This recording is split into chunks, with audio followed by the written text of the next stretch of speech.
Hand where I can see them. Now! The voice was sharp, trembling with authority, but also something else. Bias. Dr. Jamal Rivers froze, his hands tightening around the hospital tote bag he'd been carrying. He had just finished a 14-hour shift at St. Francis Medical Center, his scrubs still stained from an emergency surgery that saved a teenager's life. His name badge, Dr. Jamal Rivers, cardiothoracic surgeon, hung plainly on his chest, but the officer standing in front of him didn't see a doctor. He saw a threat. "Officer, please." Jamal started, exhaustion and confusion mixing in his voice. "Did I say talk?" Officer Derek Hensley barked, moving closer, one hand resting on his holstered gun. "Step away from that car. Hands higher." "This is my car," Jamal said, nodding toward the black Tesla parked by the hospital entrance. "I just got off call. My ID." "I said don't move." Hensley snapped. "You think I don't know stolen property when I see it?" Jamal blinked. The officer's flashlight beam cut across his face, blinding him. Nurses and hospital staff, still in scrubs, stopped to stare from the entrance. He could feel their eyes, the disbelief, the shock, the pity. His heart pounded, a familiar rhythm of fear and humiliation pulsing through him. "Officer, please, just look at my..." Suddenly, his wrists were yanked behind his back. The cold steel of the handcuffs bit into his skin.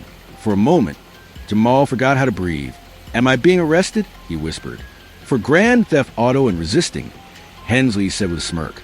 "I'm a doctor," Jamal shouted, his voice cracking with disbelief. "That's my car." The officer only laughed. "Sure you are, and I'm the president." Hello everyone. Before we begin today's video, we want to thank you for your support, love, and kindness. We wouldn't have come this far without you. Subscribing is one of the best ways you can help us. It's quick, free, and allows us to continue to bring you great content. Your support means everything. Let's keep this channel growing collectively. Where are you watching from? Drop your city and country in the comments below. Thank you very much. Now, let's get back to the story. The flashing blue and red lights painted the hospital walls like judgment. A few nurses whispered among themselves, one of them shouting, "That's Dr. Rivers." But Hensley ignored her completely. He pushed Jamal against a police cruiser, tightening the cuffs even more. "I'm telling you," Jamal said, straining to stay calm, "you're making a huge mistake. I work here. The staff knows me." "Oh, I'm sure they do," Hensley sneered. "Everybody's got a story when they're caught. You people always do." "You people." Two words that stung more than the cuffs. Jamal looked up, trying to keep his composure as his colleagues gathered, horrified. Dr. Lewis, the hospital director, rushed out in a panic. "Officer, that man is Dr. Rivers," he shouted. "He's one of our best surgeons." But Hensley wasn't listening. "Step back, sir," interfering with the police investigation. "He's telling the truth," Dr. Lewis pressed. "That's his car. I've seen him drive it." "Save it for the judge." Jamal felt humiliation rise in his throat like bile. He was used to respect, authority, calm professionalism. Now he was nothing more than a suspect with a face that didn't fit the car he drove. "Please," he whispered again, "I just need to call my lawyer." But the officer shoved him into the back of the cruiser, slamming the door.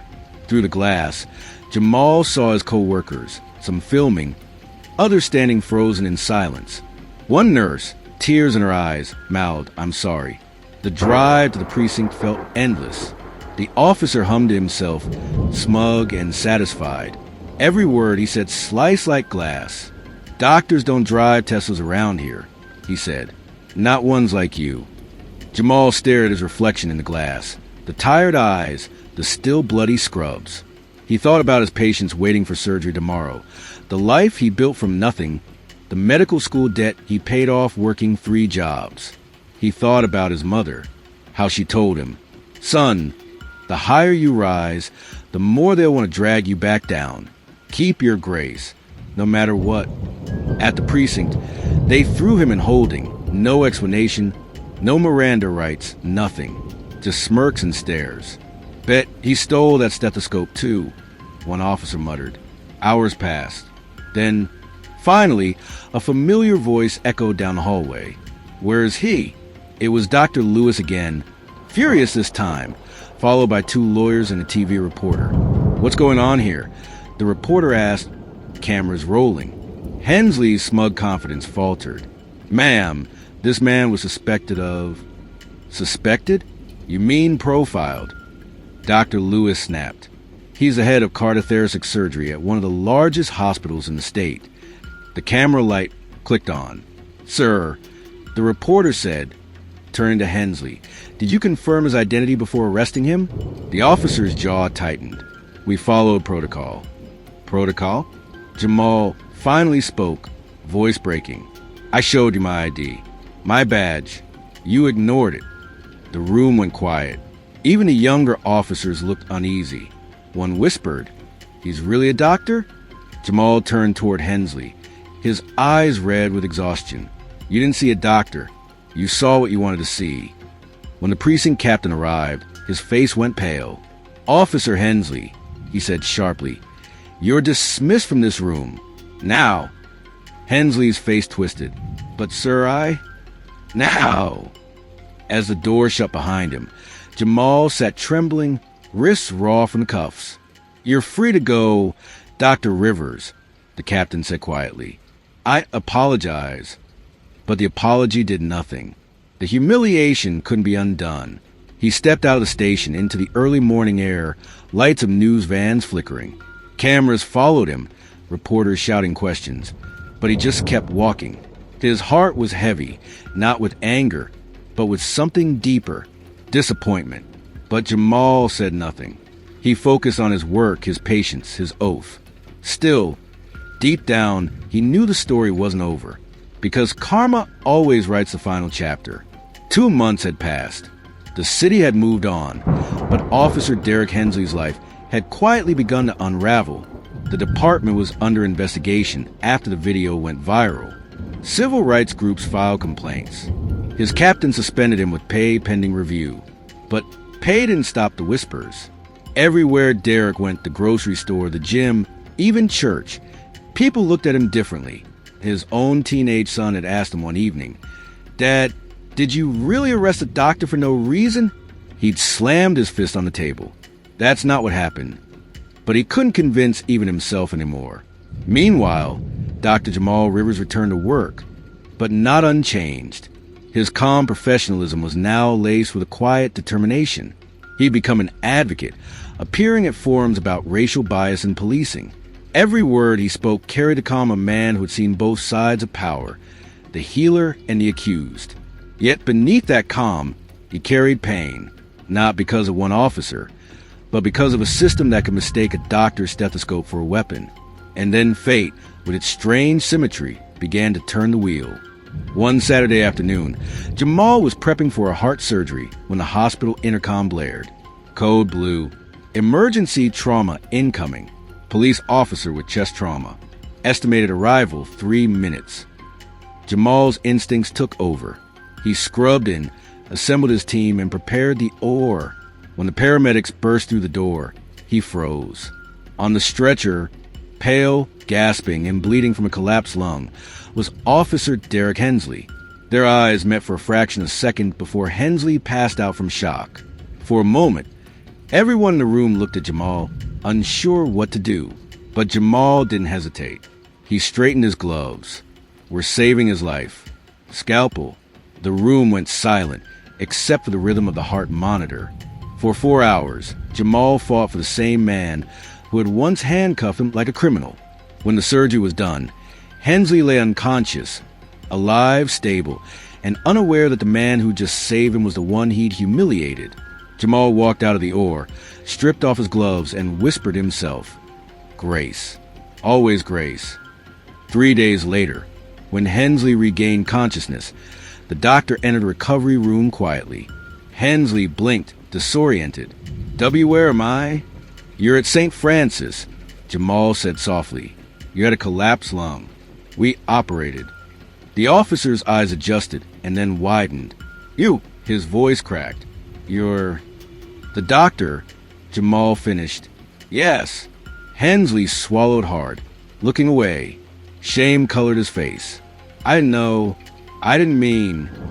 Jamal's voice remained calm. You meant everything you said that night. You believed it. Silence filled the room. Finally, Hensley whispered, "Why'd you save me?" Jamal looked at him for a long moment, then said, "Because I'm a doctor. My job is to heal, not to hate." The words struck deeper than any punishment could. Later that week, the hospital hosted a press briefing. The story had already leaked. Officer Hensley saved by doctor he wrongfully arrested. Cameras flashed. Reporters filled the lobby. Hensley appeared in a wheelchair. Still weak, his badge temporarily revoked. Beside him stood Jamal, dignified and steady. A reporter asked, "Dr. Rivers, why did you choose to operate on the man who publicly humiliated you?" Jamal met the cameras squarely, because compassion shouldn't depend on color or apology. Justice doesn't erase humanity, it completes it. Then the reporter turned to Hensley. "Officer, do you have anything to say to Dr. Rivers?" The entire room waited. Hensley's hands trembled.